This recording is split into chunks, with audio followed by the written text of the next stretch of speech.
apel awal minggu hari Senin tanggal 21 Oktober tahun 2024 dimulai. Pemimpin apel memasuki tempat apel.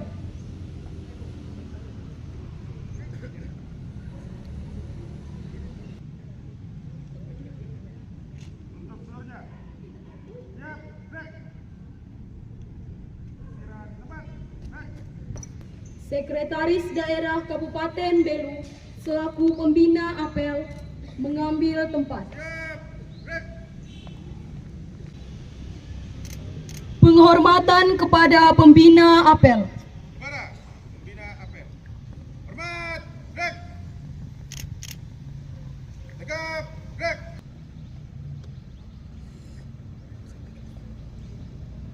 Lapor, apel awal minggu hari Senin tanggal 21 Oktober tahun 2024. Siap. Lanjutkan. Lanjutkan. Yang pertama, tentu terima kasih bagi kita semua yang hadir, yang telah menjalankan kewajiban kita untuk mengikuti apel pagi awal pekan yang menjadi kewajiban bagi kita semua. Dalam berbagai rapat ada juga masukan-masukan. Kita galakkan lagi apel tiap pagi.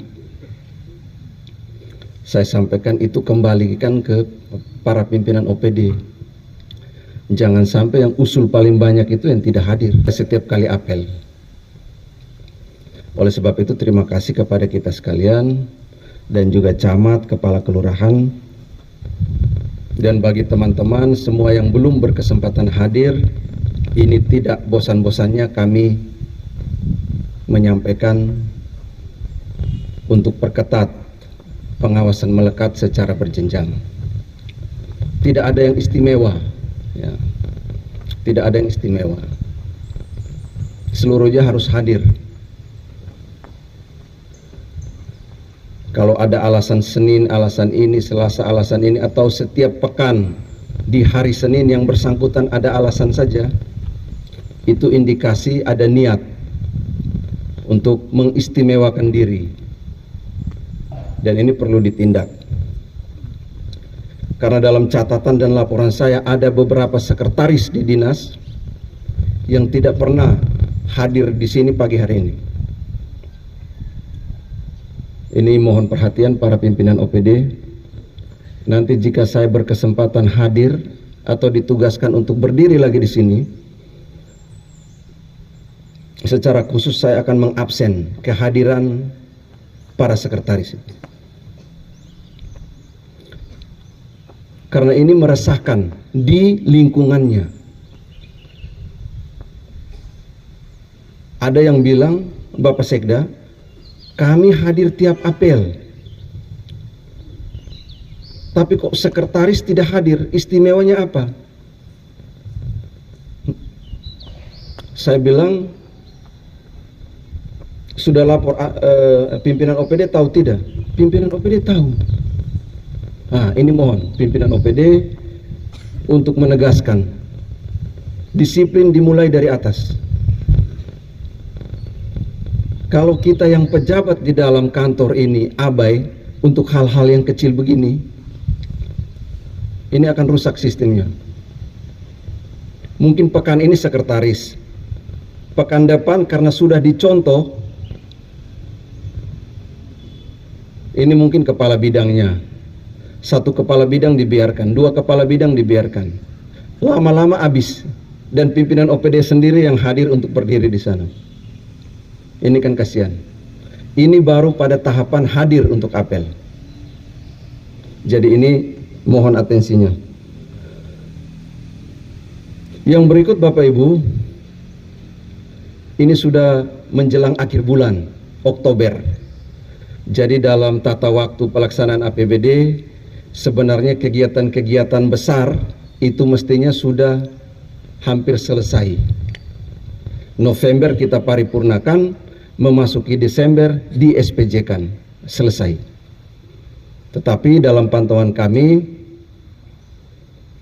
masih ada beberapa pekerjaan-pekerjaan yang progresnya masih di bawah 50 atau 70%. Oleh sebab itu pimpinan OPD bersama jajaran ini mohon diperhatikan. Terutama yang menyangkut dana-dana transfer.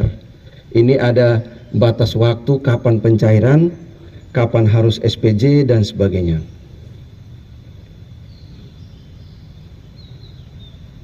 Karena keberhasilan kita melaksanakan kegiatan-kegiatan yang didanai dari dana transfer, ini akan mempengaruhi yang pertama alokasi dana transfer tahun berikutnya, yang kedua penilaian kinerja kita pada kementerian teknis yang bersangkutan. Yang berikut Bapak Ibu, ini untuk kesekian kalinya ya. Sebenarnya kami juga agak, ya kalau dibilang malas tidak, ini kewajiban kami untuk menyampaikan. Merespon dinamika yang ada, situasi yang ada.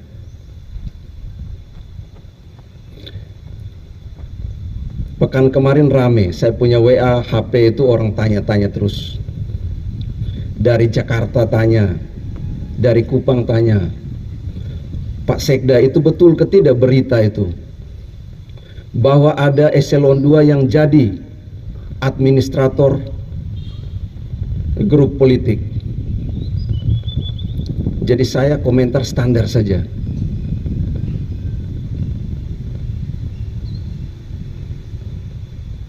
Oleh sebab itu Bapak Ibu, tidak bosan-bosannya kami dalam jabatan ini mengingatkan kita semua bahwa surat edaran 5 lembaga itu sudah ada sejak September 2022, mengingatkan secara tegas dan detail ada yang namanya pelanggaran etika, ada yang namanya pelanggaran disiplin berhubungan dengan netralitas ASN. Dan saya pikir ketika surat edaran itu pertama kali dirilis dan kami dipanggil untuk mendapatkan sosialisasi, itu kita sudah tugaskan Kepala BKD dan Kesbangpol untuk merilis kepada seluruh pimpinan OPD. Dan tidak ada alasan kita pimpinan OPD, kita ASN bilang kita belum tahu. Itu kan ada aturannya. Yang namanya produk hukum, kalau sudah diundangkan dalam lembaran negara, itu dianggap sudah tahu. Kan begitu. Itu detail sekali Bapak Ibu. Mana yang tidak boleh dilakukan, pelanggaran apa, hukuman apa. Oleh sebab itu, sejak saat itu kami tidak henti-hentinya dalam berbagai kesempatan. Begitu juga Pak Bupati dan Pak Wakil Bupati sebagai pejabat politik juga mengingatkan kita ASN bahwa dinamika yang ada, yang berkembang, ini juga kami sebagai pimpinan tentu tidak akan merespon secara berlebihan. Kita serahkan saja kepada mekanisme yang berlaku.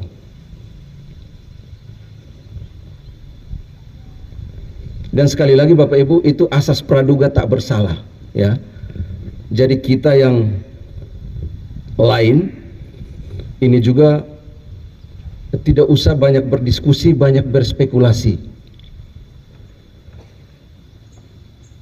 Kita fokus pada pelaksanaan tugas kita masing-masing. Tidak usah terpengaruh.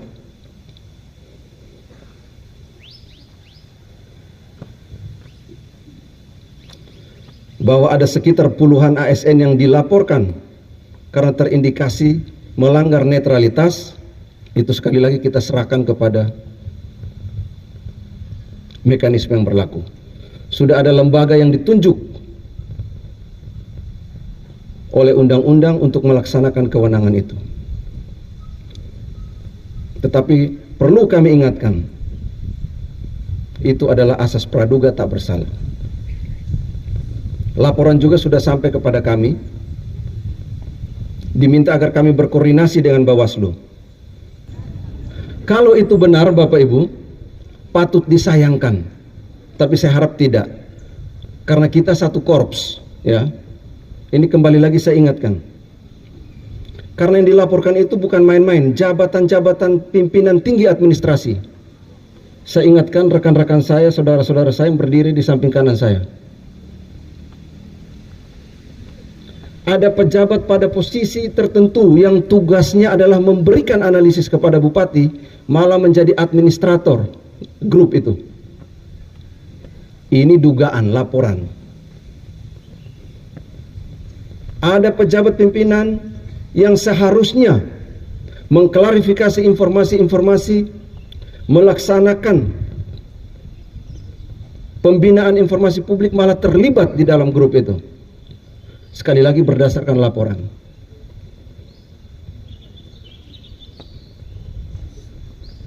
Ada pejabat administrator pada instansi strategis yang memberikan pelayanan perizinan juga terlibat di dalam grup itu. Ini harap dicermati Bapak Ibu, karena sekali lagi berdasarkan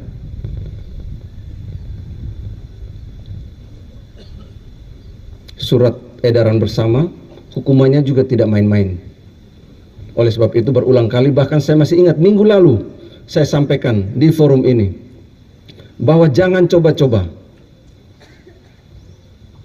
Kalau kita yang mencoba-coba dengan sadar dan mau, resikonya tentu kita sudah siap. Tetapi kasihan bagi saudara-saudara kita yang karena ketidaktahuan diikut sertakan.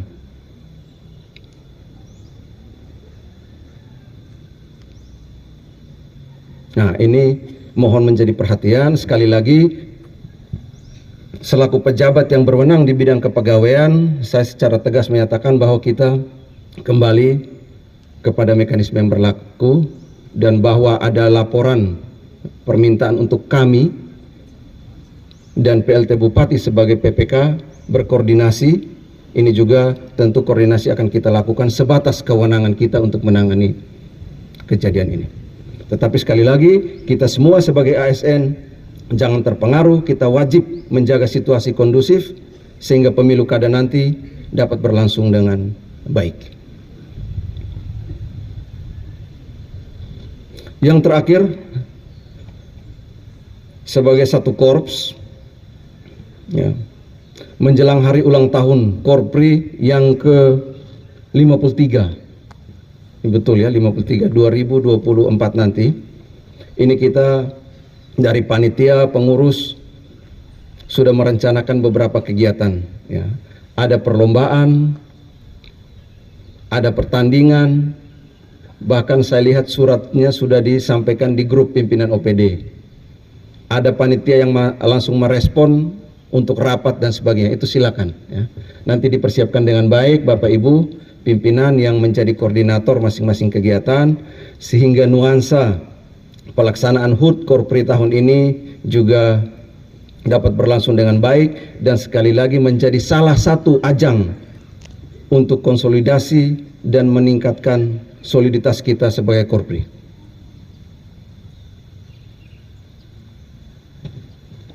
Ini saja beberapa hal yang dapat saya sampaikan pada kesempatan pagi hari ini. Apel telah dilaksanakan. Laporan selesai. Kembali tempat dan bubarkan. Bubaran pembinaan apel. Hormat, gerak. Gerak. Apel selesai. Barisan dapat dibubarkan.